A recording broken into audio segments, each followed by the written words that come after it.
Alright. Hello everyone and welcome to the last tutorial in this series of OneShot Any Percent tutorials.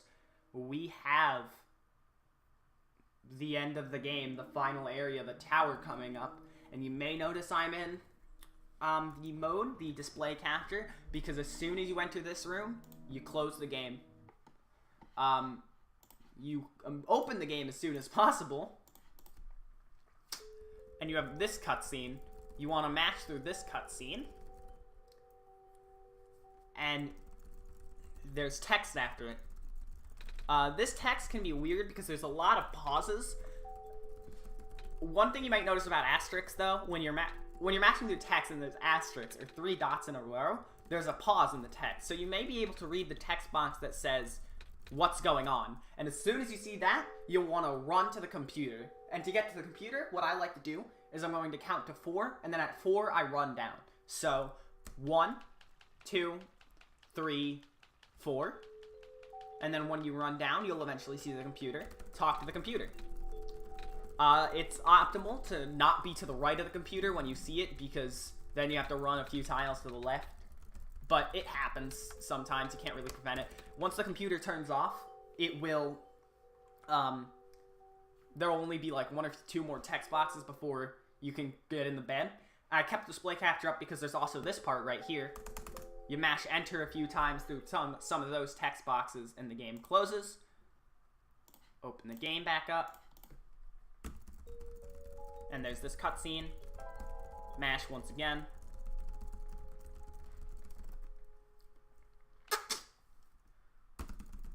And here there's going to be more text boxes with pauses in between each one. The cue I use to stop mashing here is that item jingle when you get the Clover. The Clover will be important for the _.exe file. You may remember this part of the game. Here you mash through some enter text boxes and enter this door. And here's where the _. File starts helping. So you may remember in this part of the game, you had to equip the Clover and then use _.exe. And if you overlap the Clover, it would show you the way to go.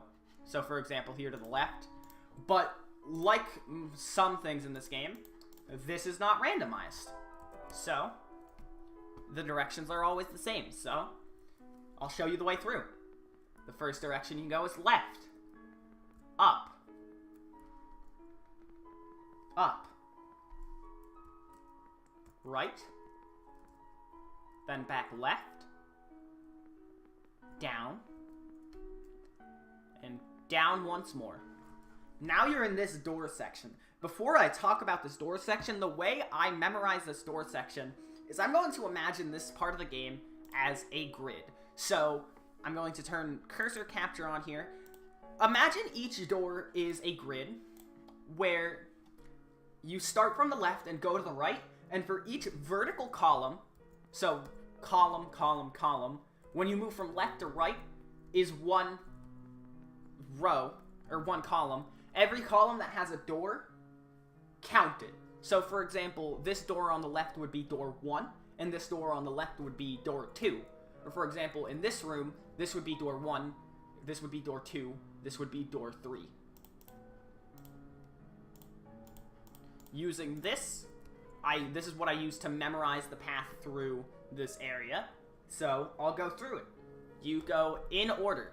Door 2, door 3, door 1, door 2, door 1, door 2, door 2, door 4, door 2, door 2, door 3, door 1, door 4, door 2, door 3, and then this door 2 will lead to the final section.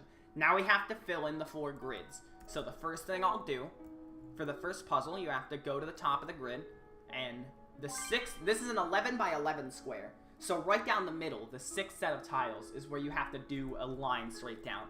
On this, what I do, get on the first tile available, walk straight up to the corner, walk to the right until you're 1 left of the corner, walk 1 down, walk left to the middle, and then walk up and down, alternating left and right, until everything is filled in.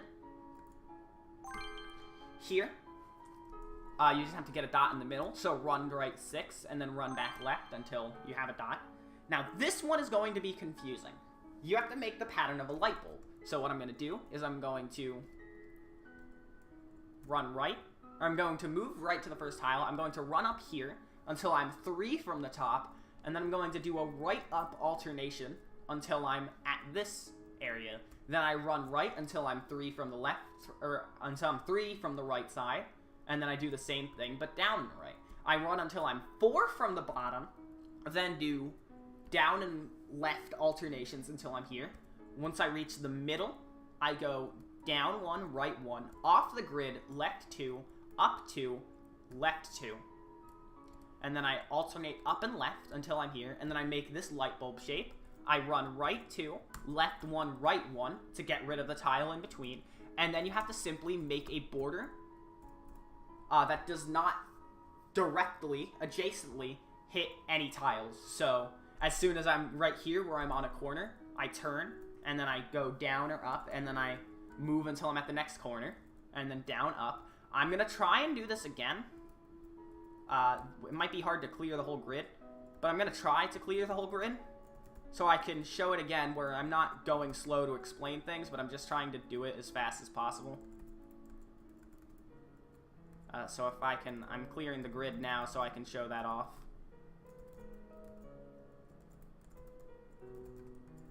So, you start here, you go like this. I messed that up. So you want to do this. If I could do it right, that would be great, but I'm almost there. Hopefully this will be the attempt I do it right. You want to do it like this.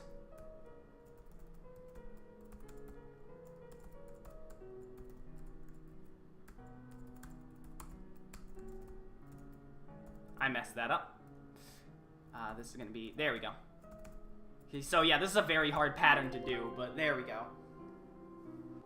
It should look like a light bulb, because it is a light bulb, and in the middle is your light bulb. You mash through some text. Keep mashing through it until this weird transition happens, this fade to white.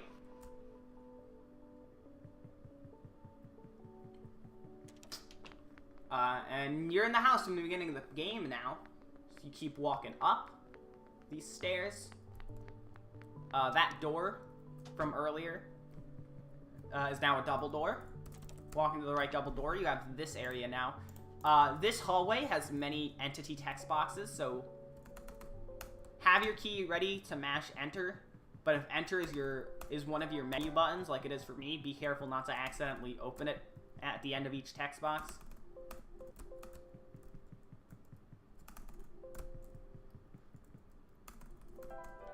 Now what you have to do, enter the elevator. You can face up in this elevator, and then you want to keep mashing. Even when there's no text, it's recommended to keep mashing. Because as soon as the elevator stops, you're going to want to open the door.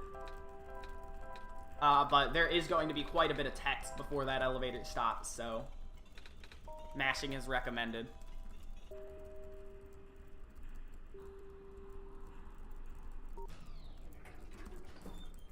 You enter the door, run down to this light bulb post, and now this area happens where you get to choose your ending. The 80% run of this game ends whenever you choose your ending, and since there's no default starting point except for in the middle, it does not waste time to go for either ending. So whichever ending you like to choose is the one you get to choose, and as soon as you choose the ending, your timer is done, and that's the speedrun.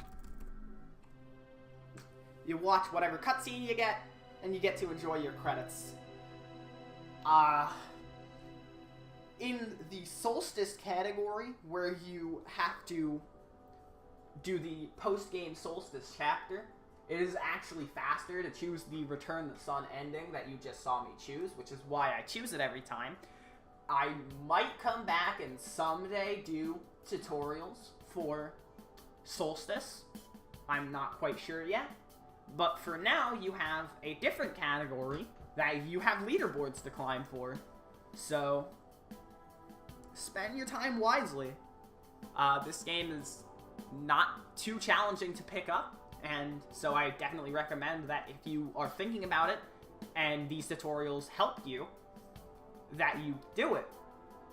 And with that, I have nothing else to say except thank you for watching these tutorials, and I hope you enjoy speedrunning this game if you decide to do it. And I'll see you later.